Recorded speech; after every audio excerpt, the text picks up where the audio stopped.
We get asked many times what is the easiest method of creating a flesh tone. Well, obviously each company has their own. Winsor & Newton and Daler-Rowney both have a colour called flesh tone, mainly in oils and acrylics, and Pip Seymour has a flesh tone known as Chinopresa.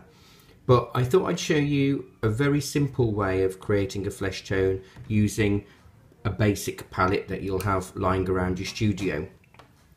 The best colour for a flesh tone is actually burnt sienna.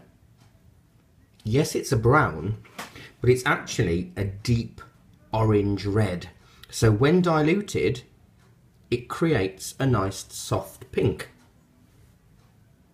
It's also largely transparent, so it allows the white paper to shine through. So here it is as a brown, but dilute it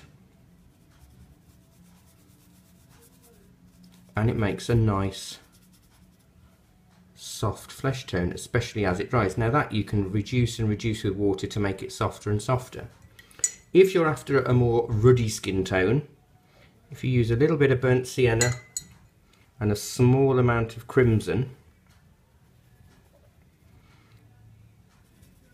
and a lot of water.